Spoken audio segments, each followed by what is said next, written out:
At Sport Federatsiyasының ұйымдастыруымен басталғалы жатырған бәйгеге қош келдіңіздер халайық. Жүйріктесе жеген жерге қоятын ағайын. Ал ендеше сіздердің алдарыңызда тай бәйгесі басталайын деп жатыр. Яғни 2 айналыстан тұрады. Алдыменен өзіміздің жерлесіміз Исатай ауданы 11-ші нөмірдегі Исатай ауданы Хамитер Ғалиев ауылынан келген Мүтейіп Жанғалидың иелігіндегі Жұмыртияқ атты тұлпар жарыс жолына шықты. Шабандозы Дүйсенбай Тұрарбек, бапкері де Дүйсенбай Тұрарбек. Ал ендеше жерлесіміздің тұлпарына қолдау білдіріп отырайық, құрметті ағайын. Қолдау білдіріп отырамыз. 11-ші нөмірдегі Жұмыртияқ деген атақты легенданың фаворита тұлпардың жүйріктің есімін арқалаған екен. Жұмыртияққа сәттілік, тұяғы мұқалмасын. 2-ші нөмірдегі Исатай ауданы Нарын ауылының тұлпары Экстра Плас компаниясының атынан қатысып отқан Сұр Жебе атты Сайгүлі. Бапкері Шабандозды Бекмұханов Аслан. 2-ші нөмірдегі Сұр Жебе Экстра Плас компаниясының атынан қатысып отыр. Нарын ауылынан шығыптыр ағайын. Ей Сұр Жебе, сұр көшектей орғыш бір айналайын. Ал ендеше 15-ші нөмірдегі Құрманғазы ауданы Ақкөл ауылы Қиғаштың жағасын Қатқаспидің сағасына келіп тұрған Ботагөз атты тұлпар. Аттың иесі Бошпанов Болатбек, шабандозы Муслим Ералы, бапкері Елтай Еркебұлан. Бұл кешегі өткен, күні кешегі 7 мамырда өткен Махамбет ауданы Қандайда бас жүлдені тақымдаған 15-ші нөмірдегі Ботагөз атты тұлпарға қол соғып жіберейік. Ей! Көрсейдесін, күмәш әмән жирен. Кешегі Таңдайда Аймандай жарқырап бірінші келді ағайын. Және келесі жарыс жолына шығатын Жылой ауданынан алыстан атартып келіп тұрған, Жылой ауданынан келіп тұрған 13-ші нөмірдегі Қасқалдақ атты тұлпар, Дәршібас аттың иелігіндегі Сапи Санжар шабандозы, бапкері де Сапи Санжар. Ай, қолдау білдіріп отырайық, құрметті ағайын. Бұл түнде қасапшының үйіне қонып шыққан тұлпар. Ал Исатай ауданының тұлпары 16-ші нөмірдегі Қазы атты тұлпар, Зейнолла Мәліктің иелігіндегі шабандозы Мейрамбек Ерасыл, бапкері Зейнолла Ерасыл. Қолдау білдіріп отырамыз. Қолдау білдіріп отырайық. 16-ші нөмірдегі тұлпарға қолдау білдірейік. Исатай ауданы Нарын ауылынан. Ал ағайын, кетті ғана қиқылдаймыз ағайын. Ал 5 тай кетті. Алғашқы рет тұсауы кесіліп отқан тайлар бар бұның ішінде. Сондықтан бәйгені басты ағайындар аттарыңыз. Ат спортының ережесі бойынша бір-бірінің атын қамшылауға болмайды. Шабандоздарға айтып түсіндірді. Ай, бәрекелді, 2 айналым, 6 шақырым. Ешкілетті, мүмкіндік бар.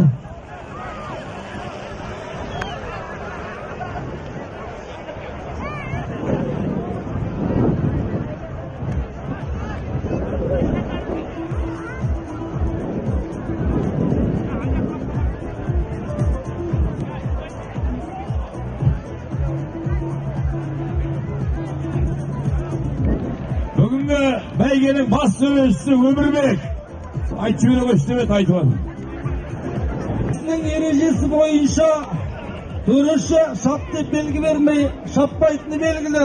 Бірінің атын қамшыласа, бірі балағаттаса, ойыннан жарыстан шығарылатын болады ағайын. Ал шабандозсыз келген, ал тағы да ардақты ағайын ауылдастар және қонақтар. Бүгінгі ұлы жеңістің 80 жылдық мерекесі құтты болсын ағайын. Әбдірхелді Құнан бәйгесі бас жүлдеге 500 мың теңге, Екінші орынға 400 мың теңге, үшінші орынға 300 мың теңге.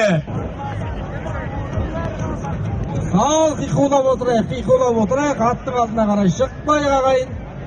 Төрттай тамаша келе жатыр, бір-бірімен үзеңгі қағысып келе жатыр. Қазір бұлау бірінші, бұлау екінші деп айтуға келмейтіндей. Ал айқай бар ма қадірлі ағайын? 11-ші нөмірдегі Мүтейім Санғалиның Хамитерғалиев ауылының тайы алда келе жатыр. 16-ші, 13-ші, 15-ші нөмірлер алда келе жатыр. Дәршім Асқаттың Қасқалдағы келе жатыр. Зейнолла Мәліктің Қазынасы келе жатыр. Жұмыртияқ алда келе жатыр.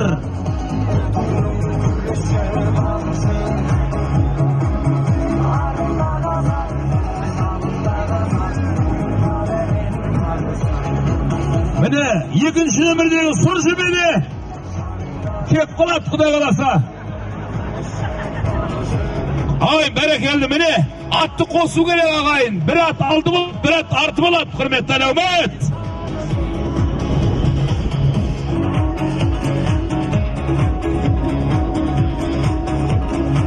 Жебе көрінді ме ағайын? Ал сұр жебе келе жатыр ағайын. Мүмкін осы тай алып көту мүмкін бас жүлдені. Сіздерді қошеметтеріңіз керек. Әне міне дегенше келіп қалады. Әй бәрекелді, сұр жебе, шап. Ай, сұр жебеден басқа ат жоқ қой, қолдап қойын, құрмет ағайын. Қимламаймыз ба сұр жебеге? Әй бәрекелді, сұр жебе. Міне, әй шап, сұр жебе айналайын. Экстра пласт компаниясының астынан шығып тұр. Компанияның аттан шыққасын сондай болады өзі. Қолда көрсетейік, бәрекелді. Ей, шап. Ай, маладес. Үстіндегі бауыр маладес. Атпен тілдесетін бала. Сатай аудандық Нарын бәйге федерациясының басшысы Өмірбек Әл-Ибн Сина. Бас төреші. Ал бәрекелді, кәне қолдау көрсетіп отырамыз. Ал міне, бірінші бұл мәресіғын өткелі жатырған Жылой ауданы Қасқалдақ Дәршім Асқаттың елігіндегі Торытай, Торалаяқтай бірінші келді. Екінші нөмірде келе жатқан кеше таңдайдан бас жүлден алған 15-ші нөмірде Ботагөз келді. Үшінші Асқат, Дәршім Асқаттың бірінші бәйгесі құтты болсын. Асқат қайда, Асеке? Бәйген құтты болсын. Жылой қонақтарымыз бастай қалды. Әй, шық кетіп жатыр ғой. Әй, шап. Круққа кір. Ойбай. 16 кет. Үшінші болып, мәресіған кесіп өтті. Жалпы 11 өтті, жалпы 11 енді. Әбден келгенде мәресіған кругтан шығып кетіп жатыр. Қошеметтеп қойыңдар. Жебедей ағып келе жатыр. Осының өзі бір қандай керемет ағайын, қандай көрініс. Төртеуін есептемегенде бірінші келе жатырмын деп ойлап отқан болар. Ал қошеметтегі ағайын, бәйге құтты болсын. Жарысқа қатысып, екі айналып шыққанның өзі бәйге ағайын. Осының өзі деңіз, ай қандай тамаша. Тай жарысының жеңімпаздарын марапаттау үшін сахнаға Аслан Тұрғанын шақырамыз. Сатай ауданының прокуроры Аслан Тұрғанға.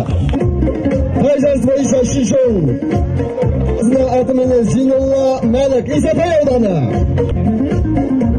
Тай жарысының үшінші орын иегері Зейнолла Мәлік, Исатай ауданы. 100 мың теңге байлап.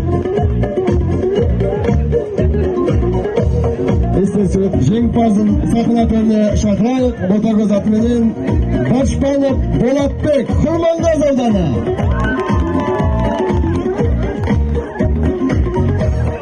Көпшілес Құрманғаз ауданынан келіп, жеңістің 80 жылдығына орай өткен ат бәйгесінде тай жарысынан екінші орын жүлдесін жеңіп алған қонағымызға қошемет болсын ағайын. Башпанов Болатбек.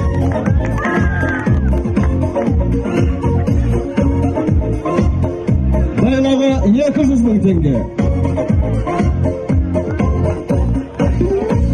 Ұлы жеңістің 80 жылдығына орай ұйымдастырылған Исатай аудан әкімдігінің қолдауымен өткен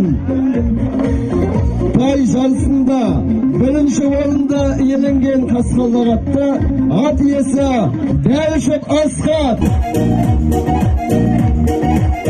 Қошемет болсын ағайын. Ат бәйгесін қыздырып, жүлделі тай жарысына бірінші орын алған Дәуішев Асқат және жүлде қоры 300 мың теңге.